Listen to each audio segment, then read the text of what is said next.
Hi, I'm John LaRue. I'm Manager of Collections and Exhibitions here at the Beaverbrook Art Gallery, and welcome to another episode of Conversations, where we talk to important artists that are in our permanent collection. And today we are absolutely privileged to have one of New Brunswick, if not Eastern Canada's finest photographers, and a good friend of the Beaverbrook, James Wilson, who I will often call Jamie, because I've known Jamie for a long time. And Jamie, thanks for joining us. Oh, and, my pleasure to be here. Yeah, and it's great to celebrate your work, which so many people around here know, and it's we have these two wonderful works, which we'll speak to in a second, that are in our permanent collection. But we also are going to be presenting this work in a few months, I guess in the middle of 2022. We're going to have a large show in one of the large galleries upstairs of your magnum opus, Social Studies, which is a wonderful collection of work photographing New Brunswickers. Before we get into this, tell me about your kind of early life and your lineage, because beyond being such an eminent photographer, you're deeply rooted in the history of photography of New Brunswick. So tell us about that. My father was a photographer, a commercial photographer in St. John. And at age 21, he bought the Isaac Erb business when the son, John Erb, passed away. Bought the business from John's widow. So Isaac Erb and Son, which started in 1877, I think. Oh, right around the Great Fire. Yes. His studio on Charlotte Street was built right after the St. John fire. Mm-hmm. So 2 generations of Erb, and in 1939 it changed to Wilson Studio. Actually, it changed to Wilson and Peacock because Dad had a partner, Don Peacock, for 2 years, and then he bought Peacock out and it became Wilson Studio. So then 2 more generations of Wilson Studio, so it's a 4-generation studio. 4-generation old business, yes, and still going as Wilson Studio, but I moved it from St. John to Hampton. So with that, the Erb, for some of those that don't know, Isaac Erb is one of the great late 19th century, early 20th century photographers in Canada, and the documentation he did of social life, certainly in St. John, but even in wider New Brunswick, is almost unparalleled, right? Oh yes, I think he's one of the great and most important early photographers in Canada. He had the good luck of being hired by the Intercolonial Railroad to photograph every community where that railroad went, and hired by them. It's a dream job. And so we photographed all small towns and villages and cities throughout New Brunswick, where the railroad went, in Nova Scotia, and parts of Maine. Wow. So with this, and with your father as well, you grew up in photography. That sort of lineage was there, and that sort of weight, but also potential on your shoulders. And you also were in the studio, where you you felt sort of the ghosts of the past. Was that sort of there? Well, I did. The original studio, which was on Charlotte Street, on the 3rd floor, 15 Charlotte Street, was a classic 19th century studio with a large north light window that Erb used as his lighting source for all his portraits, hundreds of portraits he would have taken. So natural light portraits. Natural light portraits. And then it was, he would do product photography because he photographed all the products, Sims brushes. And my father ends up photographing Sims brushes, afterwards. But I barely remember the studio. I was so young. That room, because my father changed it. He put drapes in the windows, believe it or not, and got into electronic lighting for his portraits, because that was the style at the time. So one of your aspects of that's so strong that certainly we've spoken about a lot and is central to the works here in social studies is natural light. So I don't know if you want to say you fought against it or rebelled against it, but you've gone against the electric lights, and that's a very conscious choice. Tell us about that. Well, it happened because Wilson Studios moved onto Union Street in 1963, and then Fred Ross moved into the old Isaac Erb studio. Fred Ross moved out in 1980, and I rented it for a 10-year period. 1980. You went back. I went back as my own personal studio, still working for my father around the corner, but it was my own space. And for a 10-year period, and I fell in love with window light. It's just so beautiful. It's special, and I love portraiture. under window light because it seems to wrap itself around the subject and it has its own quality. And it was a northern light too, right? That's right. Yes. Oh yeah, they always picked faced the photographer's windows towards the north because the sun would never always come in. You see, it would always be that uneven light. So you get very balanced, right? Balanced as opposed light. to sharp, yeah. Yeah, exactly. So you know, I always thought, well, if I ever build my own studio, I'm going to fashion it like the old Isaac Erb studio, and I got that chance in 1993 when I built the studio in the back of my home in Hampton. And I built it with a large north light facing window, so a 19th century studio style where all the other photographers were using electronic flash. Yeah, and a large space. And so most of the shots that you've done in the social studies series of New Brunswickers was done in the Hampton studio. Some weren't, though, right? Oh, You'd have sometimes I'd say yes, portable studio. probably maybe 2/3 were done in my home studio.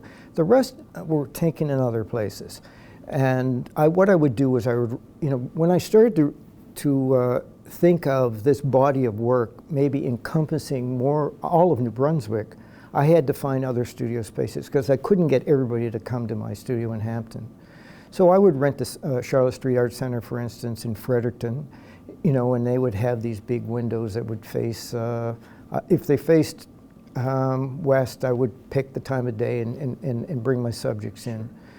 And then Moncton, I would rent a space there, and then I built a tent studio, and I would take that to fairs,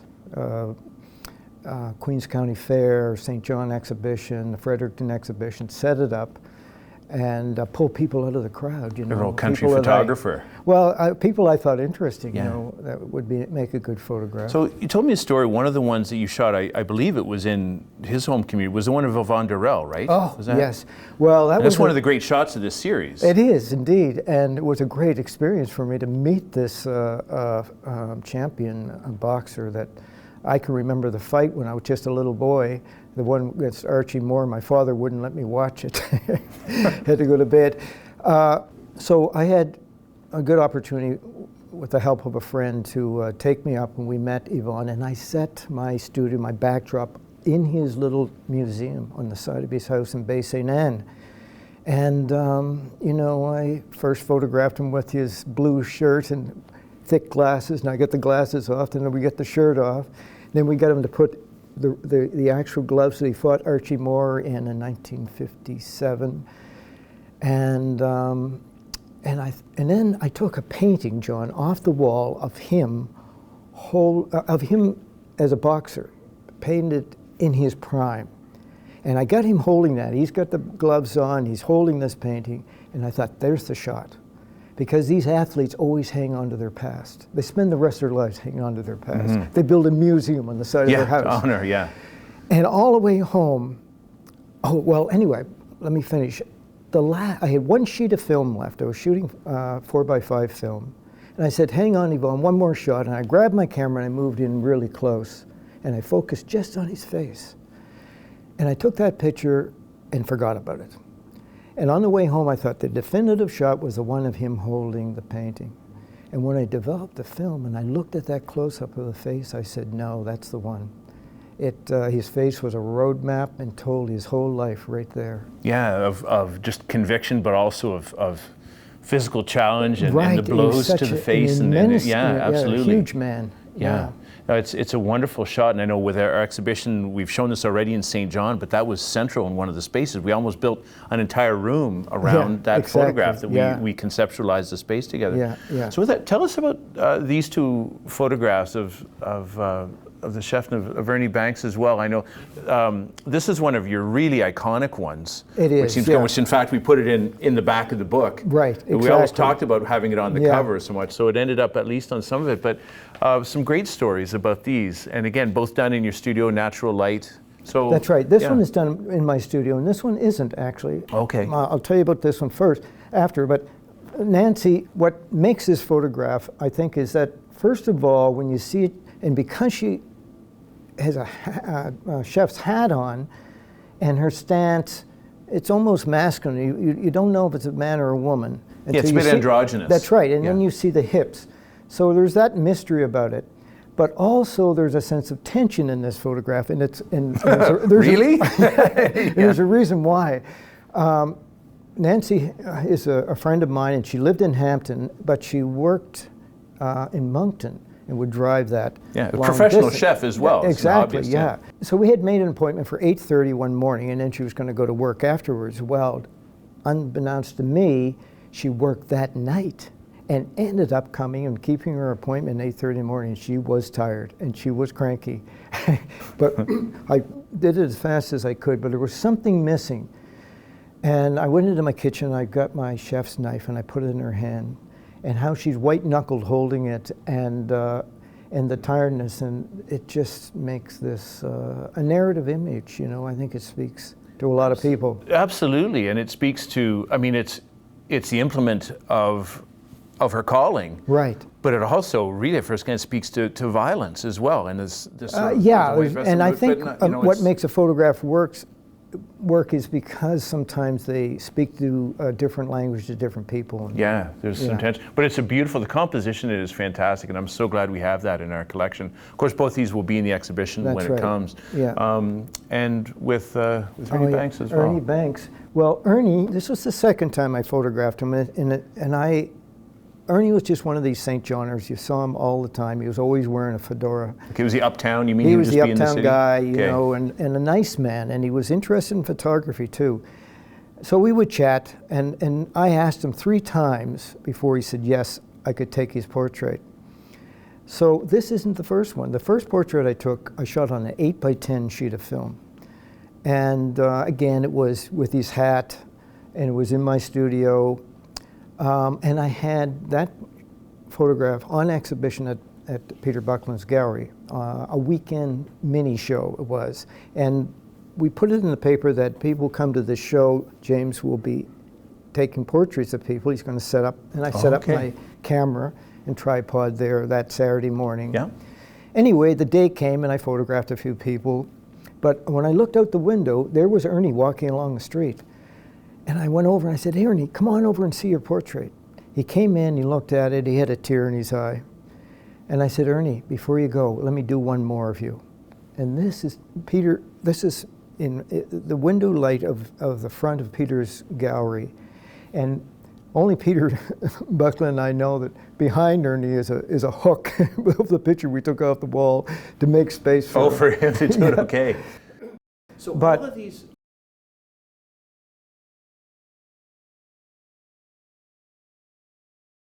Yeah, they're there's not just simply aesthetic. No, they're, you know, they all have a right. And yeah, and these are also exactly. You know, in this book we decided to put the story at the back of the book because there's 2 stories. There's the story of how people react to the photograph, and then the backstory is you can look it up if you want more information about everybody. But yeah, you know, because I have to often talk to people before they are photographed, and then because of the process of being in my studio, and especially in the film days where I would have to put my head under a black cloth and focus and put the sheet film in and cock the shutter, it was a little dog and pony show for people to watch. Yeah. I got to talk to them. They talked to me afterwards. And then, of course, I would have somebody phone them and interview them, and we'd get more information about them. So, yeah, I think each portrait has a backstory. Yeah. Your photographs of people, I mean, you're a wonderful landscape photographer as well, and that's almost always done in color. Yeah. Your portraits are black and white. Why black and white? Well, I think it works because if Nancy had bright red lipstick on, it would give you a different message, you know, or a color, a chartreuse sweater, you know. We react to color in a different way. But when everything is reduced to tones of grays and black and white, it's a leveling field, but yet we sapiens still see the human being in it. And I don't know, I think I often describe it as a color photograph is a novel, and a black and white photograph is a poem. It says the same thing, but in simpler terms. Okay, and do you think it makes it maybe a little bit more democratic, that all of these, you probably read the subject more as opposed to distractions of color. Exactly, and then the composition is very important. Mm-hmm. One of the things I can relate to in that, when I used to photograph people with film with a large format camera, they would be upside down on the ground glass, and it was interesting because when somebody's upside down and backwards on the ground glass, and I got my head under the cloth and I'm focusing and looking at them and framing them in that frame, they were not a person. They were kind of like an object. And I would move them and tell them to raise your elbow, twist your shoulders this way and that. It was almost like it was molding with clay, you know. And then it wasn't until I took the cloth off, cocked the shutter, and I was looking at them, then I could talk to them. Then I realized I'm photographing a person. But the composition was done almost abstractly. Okay.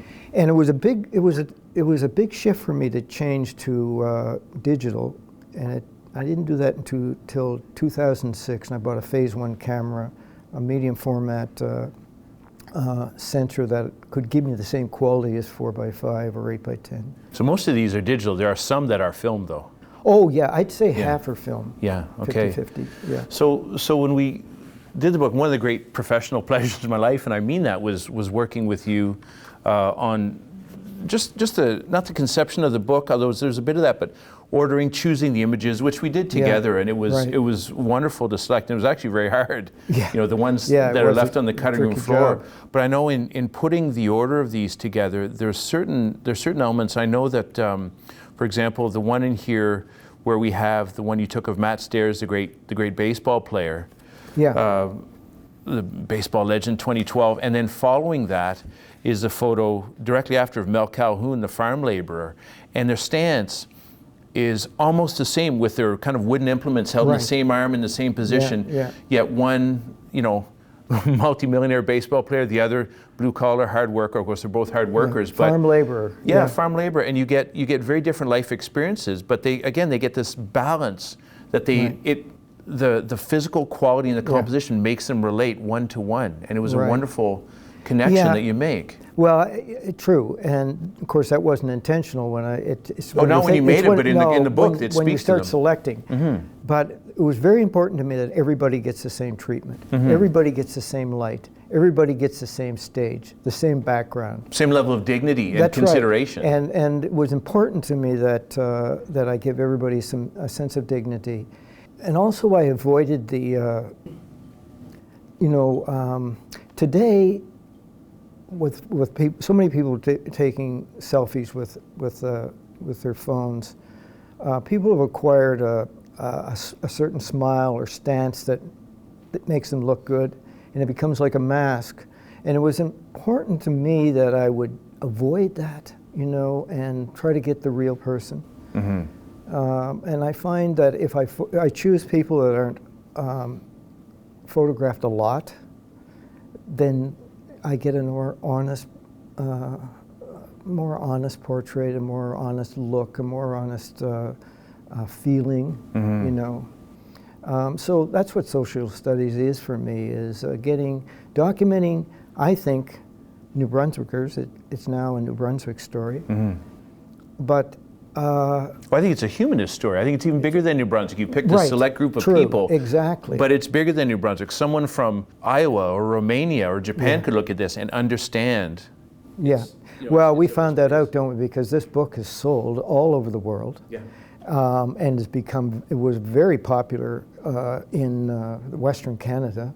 Was chosen by the Winnipeg Free Press as one of their 8 favorite books of 2020. Mm-hmm.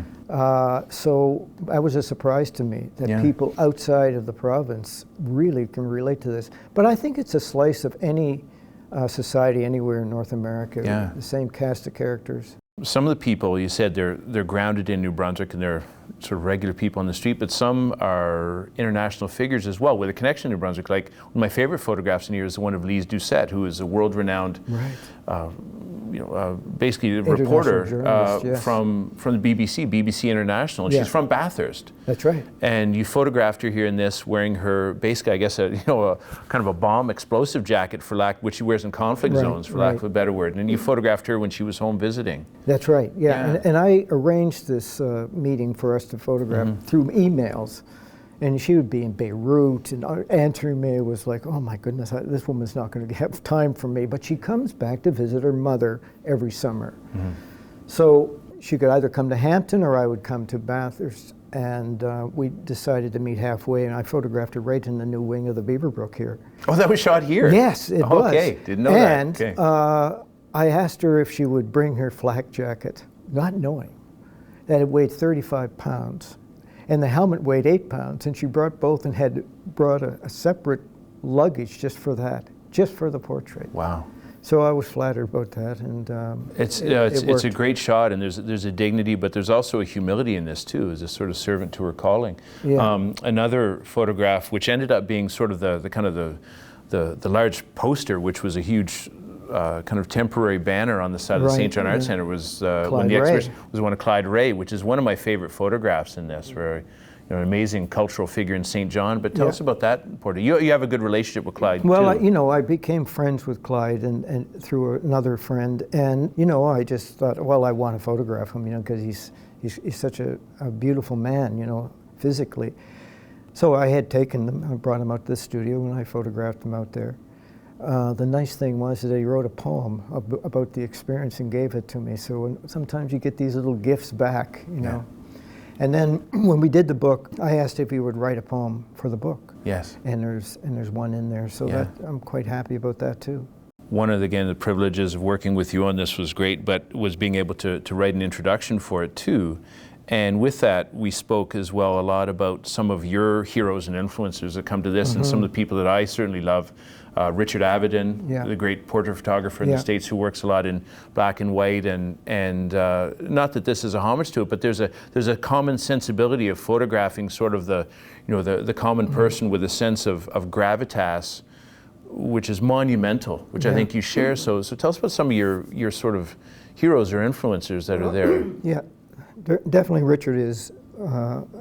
I love Richard Avedon's work, but probably it's Irving Penn that I like the most, because Irving was kind of like myself. He would take still lifes, or he would, take figurative work, and he was he didn't do many landscapes though. We all us artists are influenced by somebody, and I think we take something from what they do, an inspiration, but we, if you stay at something long enough, like social studies, 25 years at least I've been doing these, then you get your own voice. It becomes, the body of work starts to grow to be your own voice, your own vision of what you're doing, So there are influences, but just influences. No, but it's 100% James Wilson. Well, look, Jamie. Yeah. Thank you so much for this, and it's an honor always to speak to you. And it's going to be great when we host this exhibition. It's going to be up in the Harriet Irving Gallery in 2022, starting in summer 2022. Looking forward to it. And so you can also get the book now, find bookstores anywhere. There's a Goose Lane book, Wonderful Social Studies. And this and the exhibition will be coming here. So we look forward to hosting Jamie. There'll be many more artist talks and showing this and about 70 other photographs in the collection. Yeah. So thanks so much for Jamie, and thank you for joining us. And we look forward to seeing you next month for another episode of Conversations. Thank you.